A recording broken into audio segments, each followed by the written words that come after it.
O ministro da Economia, Paulo Guedes, participa de audiência na Comissão Especial da Reforma da Previdência.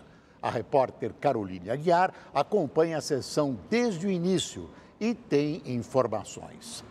Boa noite, Caroline. Na última vez que o ministro Guedes esteve aí na Câmara exatamente para falar sobre aposentadoria, houve problemas e graves. Como é que está decorrendo a sessão hoje? Boa noite, Boris. Boa noite, Amanda. Bom, já são mais de 5 horas de sessão e até agora há pouco estava tudo bem, mas parece que é regra, né? Quando o ministro Paulo Guedes vem aqui, sempre tem alguma provocação e alguma confusão. Ele foi provocado ali por alguns parlamentares da oposição e respondeu: eu já sei como é que funciona. Depois de 6 horas começa a baixaria e os ataques, mas eu não vou cair.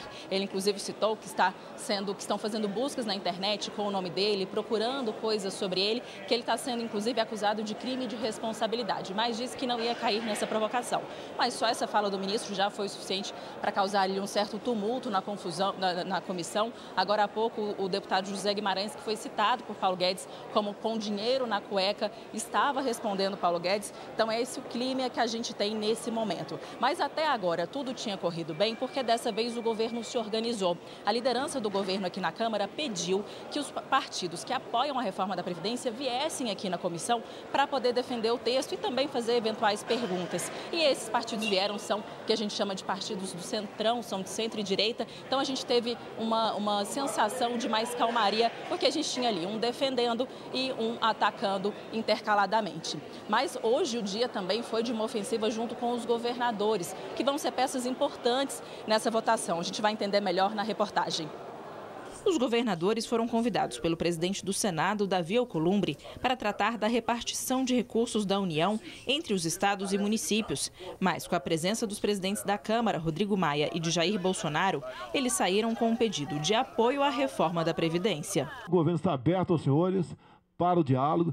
Temos problemas que são comuns, outros não, mas temos que ceder um dado momento, né, para poder ganhar lá na frente. Se todo mundo agir com esse espírito, o Brasil sai da situação que se encontra. Os governadores ainda tinham a expectativa de que a equipe econômica apresentasse um programa de recuperação fiscal para os estados endividados, o que também não aconteceu.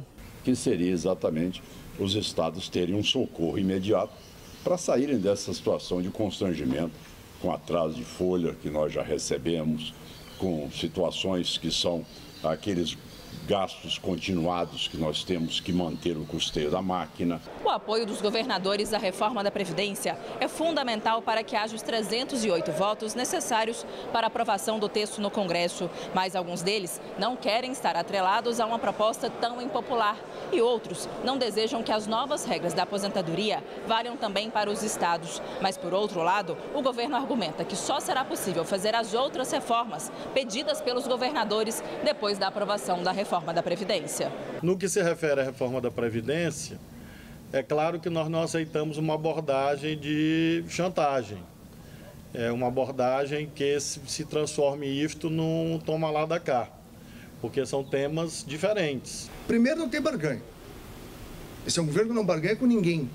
E é um governo que fala franco, direto e objetivo. Não tem negociação nenhuma. Depois do café da manhã com os governadores, o presidente da Câmara, Rodrigo Maia, que é um dos principais articuladores da reforma da Previdência, continuou as negociações num almoço com o ministro da Economia, Paulo Guedes. Os dois ainda seguiram juntos para a comissão especial que discute a proposta. O gesto de apoio foi uma forma de evitar os constrangimentos que ocorreram na última vez que Guedes esteve no Congresso. O ministro argumentou que o atual sistema da Previdência já está falido e que a situação vai piorar por causa do envelhecimento da população. Isso é 7 vezes mais do que nós gastamos com educação, que são os jovens, que é o futuro. Isso é 4 vezes mais do que nós gastamos com saúde. E isso é 3 vezes mais do que educação, saúde e segurança pública somados. O gasto com os inativos está crescendo muito mais rapidamente, em alguns estados já está maior do que o próprio gasto com os ativos. Isso é uma ameaça, é um buraco fiscal que ameaça engolir o Brasil